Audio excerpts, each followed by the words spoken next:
कल्पना कीजिए कि रात का टाइम है और आप हांगकांग जाने वाली फ्लाइट में बैठे हैं। कैबिन में अंधेरा है और सब लोग सो चुके हैं। अचानक प्लेन में अजीब सी हलचल होने लगती है। ये 90 डिग्री मुड़ जाता है और अपने साइड की तरफ उड़ने लगता है और सीधा नीचे की तरफ हो जाता है। आप 4 गुना प्रेशर फील करते हैं, थोड़ा सा संभलते हैं और फिर आप अचानक तेजी से नीचे गिरने लगते हैं क्योंकि आपको सच्चाई नहीं मालूम। इसीलिए आप यही सोच रहे होंगे कि शायद कोई बच्चा कंट्रोल के साथ खेल रहा है और इस मामले में आपकी सोच बिल्कुल सही है। ये एरोफ्लोट 593 की क्रैश की कहानी है जो हम आपको सुनाने जा रहे हैं। मार्च 1994 को एरोफ्लोट का 593 फ्लाइट मॉस्को से हांगकांग की तरफ रवाना हुआ। सब कुछ रूटीन के मुताबिक बिल्कुल नॉर्मल था। 3 पायलट बारी बारी से शिफ्ट बदलने वाले थे क्योंकि ये काफी लंबी जर्नी थी। ग्रुप के कैप्टन अपनी पूरी शिफ्ट करके कैबिन में जाकर आराम करने लगे। दूसरा पायलट यारोस्लाव कार्दिंस्की ने उसकी जगह ली। उसका सहयोगी पायलट ऑफिसर आइगोर पिस्कैरियोव था। ये दोनों साथ मिलकर करीब 15,000 घंटे काम कर चुके थे, जिसमें से 1400 घंटे A310 में काम किया था। A310 300 एरोफ्लोट का एक ब्रांड न्यू एडवांस एयरक्राफ्ट था। इन दोनों पायलट्स को रशिया में बने प्लेन्स उड़ाने का ज्यादा तजुर्बा था। इन प्लेन में स्टैंडर्ड्स ऑफ वार्निंग और लिमिट्स के ऑपरेशंस दूसरे फ्लाइट के मुकाबले थोड़े अलग थे। इन्हीं डिफरेंसेस की वजह से वो खतरनाक हादसा हुआ जिसमें बचना किसी मिरेकल से कम नहीं होता।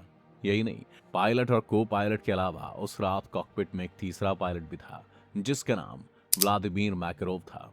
ये भी एरोफ्लोट का ही पायलट था, लेकिन इस वक्त पैसेंजर की हैसियत से ट्रैवल कर रहा था। लेकिन पायलट होने के नाते उसे कॉकपिट के अंदर पायलट के पीछे वाले जंप सीट में बैठने की इजाजत मिल गई थी। जैसे ही रात भर का सफर शुरू हुआ, कैप्टन ने कॉकपिट में कुछ विजिटर्स को आने की इजाजत दे दी। ये असामान्य से दिखने वाली बात असल में कैप्टन कार्दिंस्की के लिए खुशगवार पल था, क्योंकि उसके बच्चे भी उसके साथ एक छोटी ट्रिप के लिए हांगकांग जा रहे थे। प्लेन ऑटो पायलट पर उड़ रहा था, सब कुछ सेट किया हुआ था और कुछ देर के लिए पायलट्स को कुछ करने की जरूरत नहीं थी। इसी दौरान रात 12:40 में उसका 15 साल का बेटा एडगार और 13 साल की बेटी याना कॉकपिट में एंटर करते हैं। शुरुआत में कैप्टन मजाकिया अंदाज में हंसते हंसते अपने इनकॉम्प्लिकेटेड जॉब के बारे में अपने बच्चों को बताता है। कुछ मिनटों बाद कार्दिंस्की अपनी सीट से उठ जाता है और याना उसकी जगह बैठ जाती है। कायदे के मुताबिक खड़े होने और अपने हाथ उतारने के बाद उसे प्लेन्स को कंट्रोल और अपने को पायलट को दे देना चाहिए था, जबकि उसने ऐसा नहीं किया। शायद डेस्टिनी इसी को कहते हैं। इस वक्त आइगोर पिस्कारियो अपनी पीछे की सीट पर रिलैक्स बैठा हुआ था, जहां से फ्लाइट को कंट्रोल नहीं किया जा सकता था। अगर कैप्टन अपनी सीट से उठने के बाद फ्लाइट का कंट्रोल उसे सौंप देता तो वो अपनी सीट आगे की तरफ कर लेता और कंट्रोल व्हील पर अपना हाथ रख देता। देखने में एक छोटी सी गलती लगती है, पर जैसा कि हम जानते हैं, कभी कभी छोटी सी भूल एक बहुत ही बड़ी दुर्घटना का कारण बन जाती है। खैर, कैप्टन के उठने के बाद याना का उसकी जगह बैठना कोई हर्ष की बात नहीं थी, क्योंकि प्लेन ऑटो पायलट पर था। वहां बैठकर वो सब चीजों को करीब से देख सकती थी। उसने कुछ देर तक सब कुछ अच्छे से देखा, कई सारे सवाल पूछे, कंट्रोल व्हील को टच भी किया। तब उसके फादर उसे व्हील को लेफ्ट की तरफ घुमाकर प्लेन उड़ाने के लिए कहते हैं। वो ठीक वैसा ही करती है और प्लेन लेफ्ट की तरफ मुड़ जाता है। एक बच्चे के लिए इससे बड़ा एक्साइटमेंट और क्या होगा कि इतने बड़े प्लेन को अपने कंट्रोल में किए हुए थी वो, जबकि असलियत ये थी कि कैप्टन कैड्रिंस्की ने खुद ही प्लेन को लेफ्ट की तरफ मोड़ा था, जो कि हर फ्लाइट में वो करता था। प्लेन भले ही ऑटो पायलट पर था, लेकिन कई तरीके थे जिससे पायलट एक आध फंक्शंस को कंट्रोल कर सकते थे। कैप्टन ने सेलेक्ट नॉब का हेडिंग खींचकर प्लेन को 15 डिग्री लेफ्ट की तरफ मोड़ दिया था। अगर सिंपल भाषा में समझें तो प्लेन के विंग्स जरूरत के अनुसार 15 डिग्री लेफ्ट की तरफ झुक गए, लेकिन ऑल्टीट्यूड और स्पीड अभी भी ऑटो पायलट पर थे।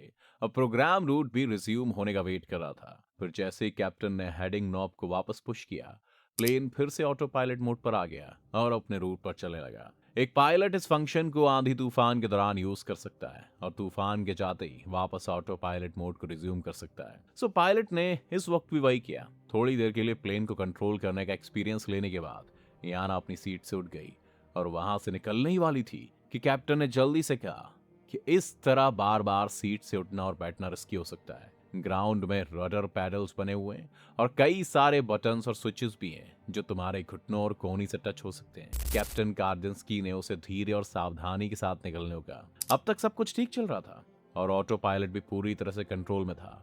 कॉकपिट में बैठे पांचों लोग रिलैक्स होकर सफर का मजा ले रहे थे। 12:51 पे एडगार उड़ान को सामने से एक्सपीरियंस करने के लिए पायलट की सीट पर बैठ गया। वो कुछ देर तक सारे बटन्स और इंस्ट्रक्शंस को गौर से देखता रहा। फिर 12:54 पर उसने प्लेन को टर्न करने की इजाजत मांगी। कैप्टन ने पहले की तरह इस बार भी मैनुअल प्ले किया। तब मैकेरोव ने कार्दिंस्की को मेन स्क्रीन एडजस्ट करने की सलाह दी, जिससे एडगार को हॉरिजॉन्टल व्यू में प्लेन का एंगल दिख सके और वो कंट्रोलिंग का मजा ले सके। उस टाइम 12:55 हुए थे जब हेडिंग सिलेक्ट नॉब को फिर से प्रेस किया गया। तब तक ऑटो पायलट पूरी तरह से एंगेज था। इसी वक्त याना ने अपने फादर से वापस कैबिन में बैठने की इजाजत मांगी। उसके फादर उसे समझाने लगे कि उसे फर्स्ट क्लास पैसेंजर्स को डिस्टर्ब नहीं करना चाहिए। तभी एडगार सवाल करता है कि प्लेन अपने आप टर्न क्यों ले रहा है। कैड्रिंस्की उससे पूछता है कि क्या सच में प्लेन टर्न ले रहा है। एडगार कहता है कि हाँ। तब कैड्रिंस्की पूछता है क्यों, जिस पर एडगार कहता है कि उसे नहीं पता। इस बात से तीनों पायलट्स का ध्यान इंस्ट्रक्शंस की तरफ जाता है और वो कंफ्यूज्ड हो जाते हैं कि इस ऑटो टर्न का रीजन क्या है, क्योंकि तीनों में से कोई भी प्लेन को कंट्रोल करने में पूरी तरह से एंगेज नहीं थे। इसीलिए चीजों को फिर से समझने और अपने कंट्रोल में लेने के लिए कई सेकंड्स बीत जाते हैं। यहाँ एक बात बता दूं कि जब एक प्लेन को किसी एयरपोर्ट पर लैंड करने के लिए चक्कर लगाना पड़ता है तो उसे होल्डिंग पैटर्न कहते हैं, और जिस जगह से वो एयरपोर्ट में एंटर करती है उसे जोन कहा जाता है। प्लेन को एक खास पैटर्न में चक्कर लगाना होता है जो ओवल शो होता है, और इस वक्त इंस्ट्रूमेंट डिस्प्ले में स्ट्रेट लाइन में जाता हुआ प्लेन अचानक कर्व लाइन में मुड़ता हुआ दिखा, और वो लाइन यू शेप में थी, जिसका मतलब प्लेन पूरी तरह से टर्न ले चुका था। लेकिन कंफ्यूजन इस बात की थी कि वो लोग किसी एयरपोर्ट के आसपास नहीं थे। फिर ये होल्डिंग पैटर्न क्यों दिख रहा था? वो लोग करीब 20 सेकंड तक देखते और डिस्कस करते रहे। इस बीच प्लेन 45 डिग्री तक झुक गया, जो कि ऑटो पायलट मोड में मैनुअल कंट्रोल के लेवल से कहीं ज्यादा था। इसके अलावा प्लेन ऑल्टीट्यूड और स्पीड को भी इस एंगल्ड पोजीशन के मुताबिक मैनेज करने की कोशिश करने लगा। ये सारे बदलाव बहुत ही डेंजरस थे और वो तीनों इन्हें ठीक करने में जुट गए। इस वक्त 12:56 हुए थे। अलार्म बजने लगे और ऑटो पायलट पूरी तरह से हट गया।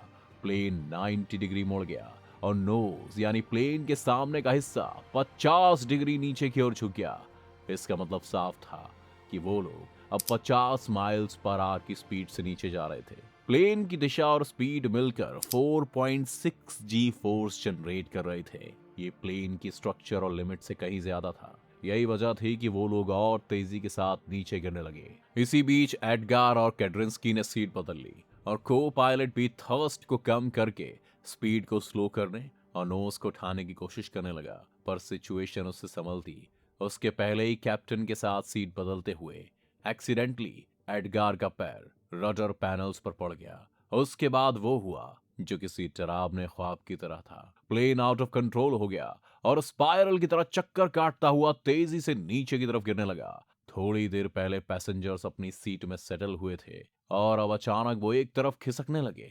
कुछ सेकंड्स पहले जी फोर्स काफी भारी था और अब जी फोर्स 0 हो चुका था, जिससे प्लेन सूखे पत्ते की तरह हल्का होकर तेजी से नीचे गिरने लगा। उस वक्त रात के 12:57 हो रहे थे और कैप्टन कैड्रिंस्की अपनी सीट पर वापस आ चुके थे। वो खतरनाक स्पिन अब कंट्रोल में आने लगा था। कैप्टन कैड्रिंस्की को भरोसा था कि सब कुछ ठीक हो रहा है, लेकिन बदकिस्मती से प्लेन और जमीन के बीच 1000 फीट से भी कम का फासला रह गया था और सेफ होने के लिए इतना काफी नहीं था। आखिर 12:58 में प्लेन क्रैश हो गया। कैप्टन का आखिरी शब्द था बैड। तो आखिर ये हुआ कैसे? प्लेन में कोई गड़बड़ी नहीं थी। वो बिल्कुल वैसा ही काम कर रहा था जैसे उसको डिजाइन किया गया था। बस प्लेन में एक ऐसा फीचर था जिससे पायलट्स फैमिलियर नहीं थे। एक्चुअली इससे पहले उन्होंने जितने भी रशियन प्लेन्स उड़ाए थे उन सब में एक अलार्म होता था जो ऑटो पायलट्स के डिसएंगेज्ड होते ही बजने लगता था, जिससे सभी पायलट्स अलर्ट हो जाते थे और सिचुएशन को काबू कर लेते थे। लेकिन इस A310 में ऐसा अलार्म था जो ऑटो पायलट के डिसएंगेज्ड होने पर खामोशी से लाइट के थ्रू इंडिकेट करता था। तो एडगार ने जब कंट्रोल व्हील को घुमाया तो सिस्टम ऑटो पायलट को शट डाउन करने के लिए काउंट डाउन करने लगा। फिर जब कैप्टन याना को समझाने लगे तो एडगार ने दोबारा व्हील को घुमाया, जिससे सिस्टम ने यह समझा कि कैप्टन कंट्रोल को अपने हाथ में लेना चाहता है, इसलिए उसने ऑटो पायलट को शट डाउन कर दिया। और चूंकि ये इस तरह से डिजाइन किया गया था, इसलिए पायलट को अलार्म सुनाई नहीं दिया कि ऑटो पायलट डिसएंगेज हो चुका है, और उन्हें लगा कि प्लेन ऑटो पायलट के अंदर ही किसी रीजन से टर्न हुआ होगा। और इसी मिसअंडरस्टैंडिंग में वो कीमती सेकंड्स बर्बाद कर दिए जिसमें कुछ रिकवरी हो सकती थी, सिचुएशन को कंट्रोल किया जा सकता था, लेकिन स्पीड और ऑल्टीट्यूड अभी भी ऑटो पायलट मोड पर ही था, जिसकी वजह से पायलट्स एंगल और डायरेक्शन में होने वाले अननोन चेंजेस को नोटिस नहीं कर पाए और ये सारा खेल कुछ ही मिनटों के अंदर हो गया था। 12:54 पर एडगार ने प्लेन उड़ाने की इजाजत मांगी और कुछ ही सेकंड्स के बाद उसने प्लेन के अपने आप टर्न लेने की बात कही। अगले minute plane out of control हो गया और 12:56 तक सभी पायलट्स को खतरे का आभास हो गया और वो सभी पागलों की तरह उसका रीजन ढूंढने उसे ठीक करने की कोशिश में लग गए और 2 मिनट बाद ही प्लेन को वो दर्दनाक अंजाम हुआ जिसने उसमें बैठे सभी यात्रियों की जान ले ली। ये कहना बहुत मुश्किल है कि इस हादसे का जिम्मेदार असल में था कौन। इस प्लेन का डिजाइन जिसने ऑटो पायलट डिसएंगेज होने पर पायलट्स को आवाज के साथ चेतावनी नहीं दी थी, या वो अनट्रेन्ड टीनेजर बच्चे जो मजे के लिए कंट्रोल के साथ छेड़छाड़ कर रहे थे, या शायद वो दोनों ही। वजह चाहे जो भी हो, उस हादसे ने प्लेन में सवार 75 यात्रियों की जान ले ली। उस हादसे के बाद एयरबस कंपनी ने अपने नए एयरक्राफ्ट्स के ऑटो पायलट सिस्टम में कुछ बदलाव किए जिससे फ्यूचर में ऐसे हादसे फिर कभी ना हो। लेकिन अब तक तो चिड़िया पूरा खेत ही चुग गई थी। आपको वीडियो कैसा लगा मुझे कमेंट करके जरूर बताएं। वीडियो पसंद आया हो तो हमारे चैनल को सब्सक्राइब जरूर करें। Thank you.